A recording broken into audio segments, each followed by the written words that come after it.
Hello, my name's Abeer Ameer, and I'm really delighted to be part of the Cardiff Met Reading Series.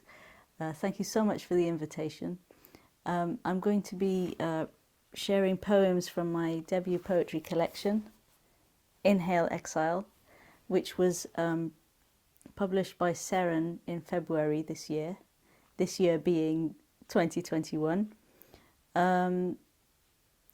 I dedicated this book to the keepers of the stories.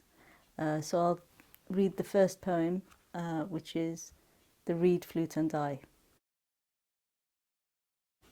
The Reed Flute and I, after Maulana Jalaluddin Rumi.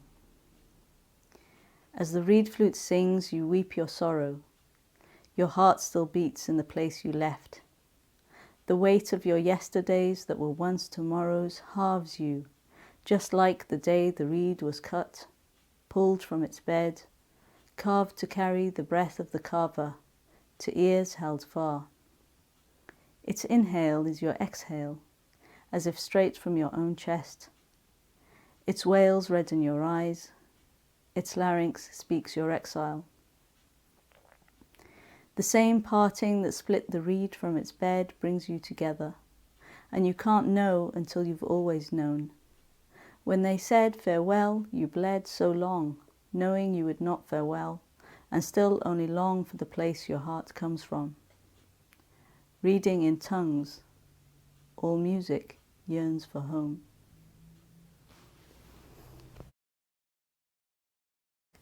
So the next poem I'm going to share is about quite a significant event in Iraq's history.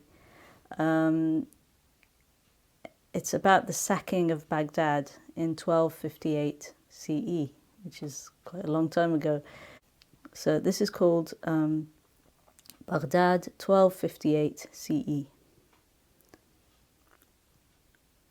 Blood and ink met again at the Tigris. Mongols beheaded many. Abbasids lost their empire. That day blood poured into the Tigris, turning it red, until the next day when it turned black from ink of books from the Grand Library, torn and dumped, rendering the river a black mulch of hadith, science, philosophy. Little did the Mongols know that someday soon the conquerors would themselves be conquered by the same black ink. Photographer in Halabja, 17th of March 1988.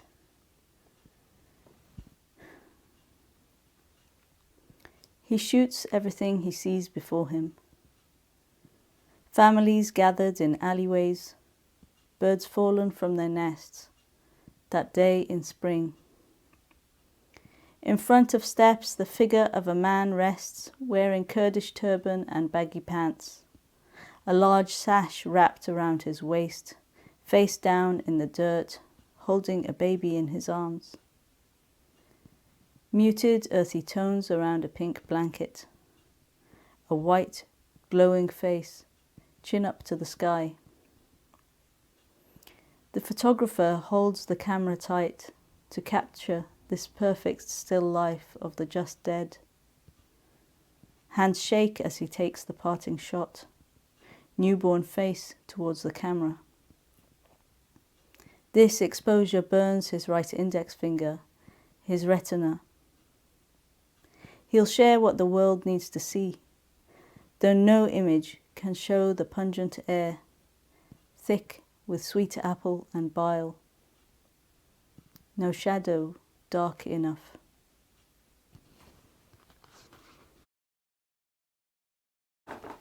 So the next poem now that I'm going to share with you is part of a number of poems which actually I really try to celebrate the unsung heroes. So this is one. It's called The Postman because it's about a postman, and it's based at a time when actually Iraqi doctors weren't allowed to leave Iraq. So that was one of the kind of conditions at the time. And also, just to mention that the term Abu means father, and so Abu Shihab means father of Shihab, and Abu Uday means father of Uday, and Abu Uday is actually Saddam's nickname, or was. Okay, so this is called The Postman. When he handed the brown envelope with typed address to Abu Shihab, father of 5 doctors, he knew it wasn't good news. 2 were absent from their shifts yesterday. Forbidden from taking sick days or annual leave, they were summoned by the government to answer for their crime. Serious trouble, unless they had already died, in which case the lesser punishments for not informing the state immediately. Abu Shihab had not slept for days, knowing 2 of his sons had already embarked on a journey to escape Iraq by road to Jordan, with passports stating that they were merchants, not doctors. An unknown fate in another land loyal to Abu Uday. Abu Shihab read the summons, forehead furrowed, folded the letter, put it back in the envelope, returned it to the postman. The postman understood. For weeks he'd repeat to his superior, "Wallah, wallah," the house was empty again. He risked his everything for Abu Shihab and the 3 sons left. Forever to be known as hero, man of honour, and world's worst postman. In the book, there's quite a lot of mention of the rivers. Iraq is known as the land of 2 rivers, and so rivers in history have kind of acted as witnesses. I felt I had to share a poem about a diver. Okay, so this is called The Diver, and I based it at a time when there was quite a lot of civil strife and sectarian violence at the time. The Diver. It's no coincidence that he was born in March. Pisces, romantic who loves to swim. He's been called by the government for his services again. He keeps coming back no matter how bad it gets. He loves the rivers and oceans. Despite the no-go zones, barriers and metal nets, he can't help but return to the Tigris and marvel at how she can give and take, bend and curve, hold the Euphrates at the marshes, cry at what they hold.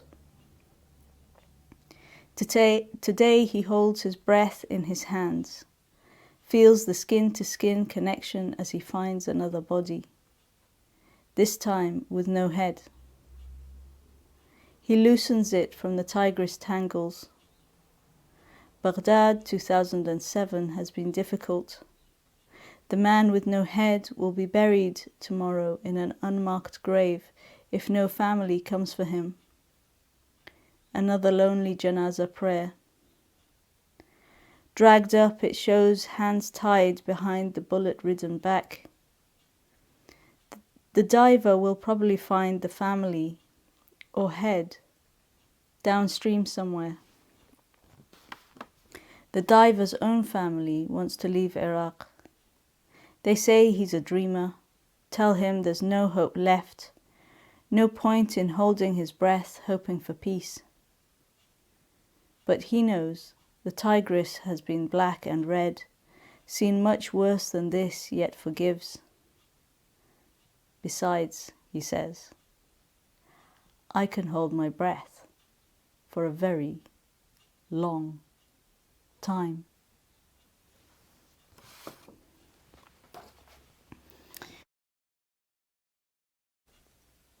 Learning to make Iraqi pickle. He knows it won't be the same, but still watches the video on repeat. He'll rewind and pause, write instructions in his green book, loosen the cobwebs of his Arabic hand. 11 minutes and 18 seconds, a video in Arabic that lasts 4 hours. Play, rewind, pause, rewind, pause. He watches as she holds and slices turnips, cauliflower, and cucumber. Her soft voice, the same accent. Any type of vinegar, she says. She must also be an exile. Each time she pours, like his mother, she says Bismillah. He closes his eyes, hears the birds at sunset, smells baked samoon bread, fried aubergine. On his tongue, the sour sweet of cucumber, warm from the bastuga jar on the flat roof.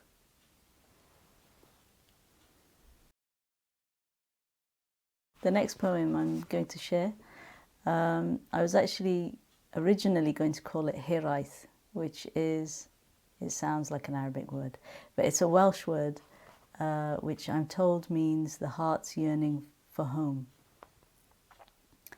In the end, I didn't call it that, but I called it Yet He Remembers Baghdad, after Edward Thomas. He has dementia, yet he remembers Baghdad. Hippocampus shrunken, he forgets other names. The time of his wife's final breath is engraved, yet he forgets who else went and who came. He folds tissues. He clears his throat. The aged epiglottis can't tell water from air. He saves newspapers and empty crisp packets. His hearing aid whistles as he sighs and stares. Ink on his fingers, he annotates photographs to remind himself and others of who he is. Writing his name on each black and white image, he forgets which of the 5 sons he lives with. He tightens a robe around his shadowed form, quoting Jawahiri's lines, 2 rivers and blessed sands. As rain taps the window, he yearns for the dusty sky, where clocks tick loud, his own promised land. This is the last poem now. And this poem, so I mentioned in the previous poem, the poet's called Al-Jawahiri. He was actually a very famous Iraqi poet who passed away in exile in 1997. And he wrote quite a few poems specifically about Iraq. And there are some famous lines, Salamun ala hadabat al-Iraqi, which roughly translated is peace be upon the hills of Iraq. So I've based this next poem on those lines. The Love Letter, after Muhammad Mehdi al-Jawahiri. Beloved stranger, upon your hills be peace, and your birds and your moons and 2 rivers. There is such deep sorrow in your song of praise, beneath your clays and earths, the bodies of lovers. Blessed are their tongues which spoke truth through pain, their dry throats, once filled with dust, now light. Gardens live their sweetness, feed each date and fig in God's names. Blessed be your reed beds and palm trees, your curves and marshes. Since the grief you tasted, may you breathe the healing sought. May goodness flow from you, be solace for those who seek.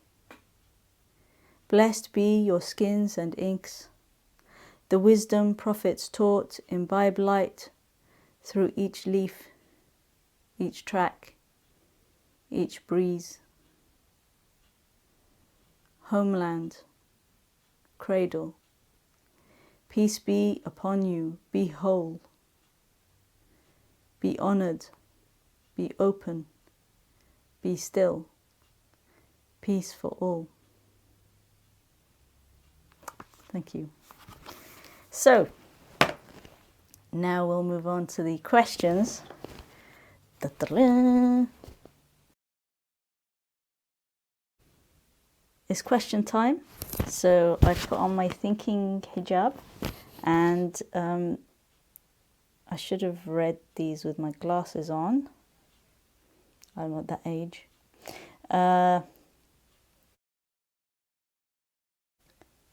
Number 1. How would you describe your writing process? Right, my writing process involves a lot of thinking. So I would start by, perhaps I've observed something or I've thought about something, and that creates an idea that maybe that would be a good poem. So I think a bit more, and then I will get a fountain pen usually, and a notebook like this, just a plain A4. I prefer to write in A4 notebooks, and I'll brainstorm. So what I might do is something like this, where I'll do a mind map, or there's a really good example.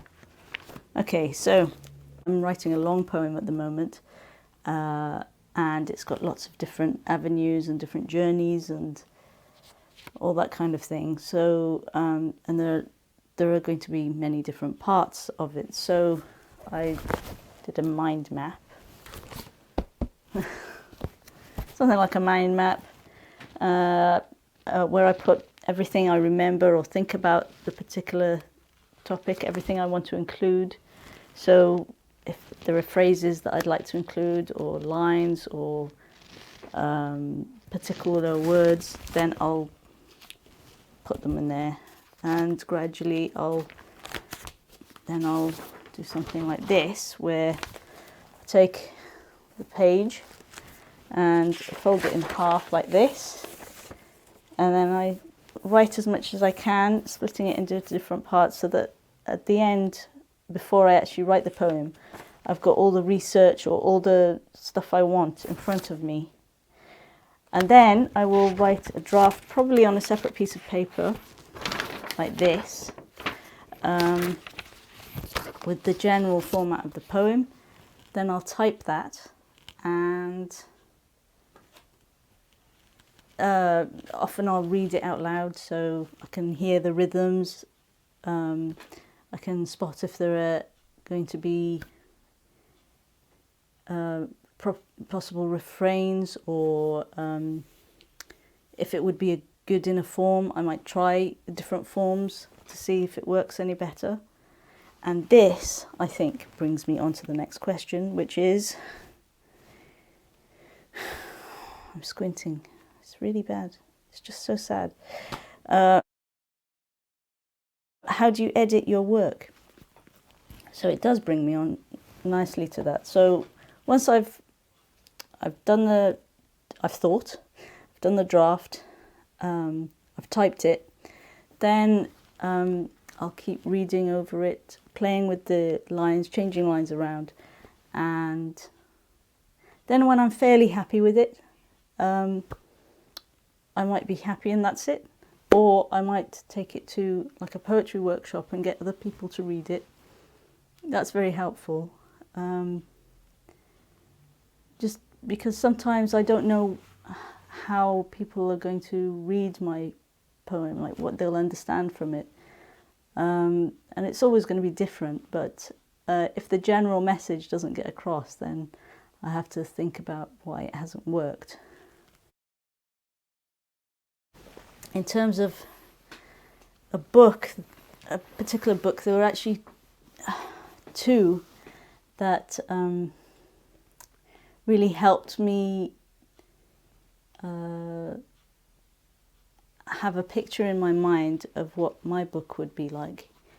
And that was kind of a cross between My Family and Other Superheroes by Jonathan Edwards and The Immigration Handbook.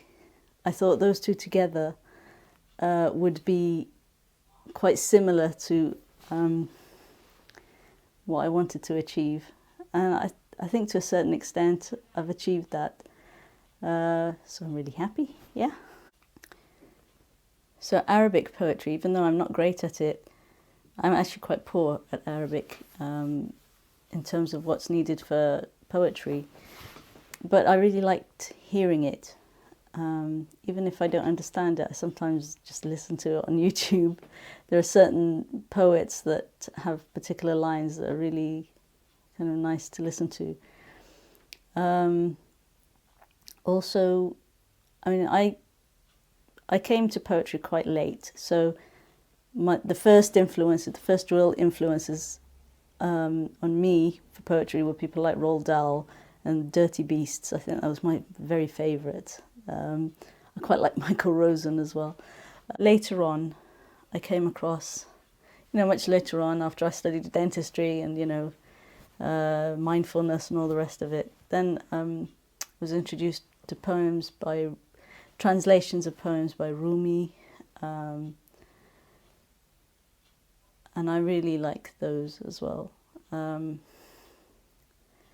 I also always liked reading autobiographies. So the first autobiography I read was Boy by Roald Dahl, which I thought was absolutely the bee's knees. I thought that the ideal book to read would be an autobiography that was in poem form, actually. So I used to dabble in that before I became a dentist. I really like Danny Apsey as well. Danny Apsey is that, he was a poet, he was a doctor, he wrote the most wonderful autobiographies. I just, those I think were probably the biggest influences, and they're a bit of an odd mixture of things. What am I currently reading? Like the influences in my life, the reading is also quite varied. So at the moment I'm reading a couple of books. Where have we got to? Let's see. I don't tend to read one book at a time, and that's especially the case with poetry. So, and before I went through the process of writing my book, actually, I used to dip in and out a lot more than reading a poetry book from beginning to end. But now that I know what's involved in the decision making, I think it is really an enriching experience to read the book from beginning to end, as well as to choose particular poems that you like to come back to. So I would advise that. So at the moment I'm reading, the poetry book I'm reading at the moment is Famished. It's about the Irish famine.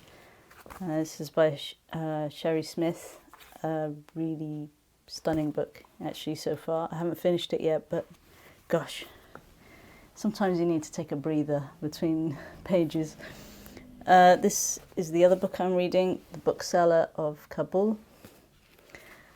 I also started this a long time ago and I haven't finished it because it's taking me forever. It's called How to Read a Book. It is actually, it's a good book. It's a bit kind of, it's quite an old book. So it was originally published in 1940. So it does have certain kind of attitudes that perhaps aren't really considered well now, but I think it's still worth a read. So I'm on the chapter How to Read Science and Mathematics. I think that's why I stopped. Also, I love picture books, and I love books for children that explain different difficult concepts.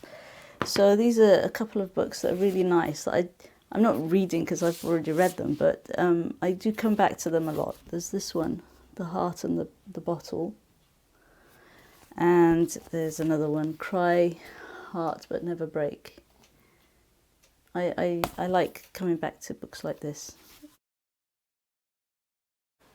Okay, so the last bit now of this is my advice to you.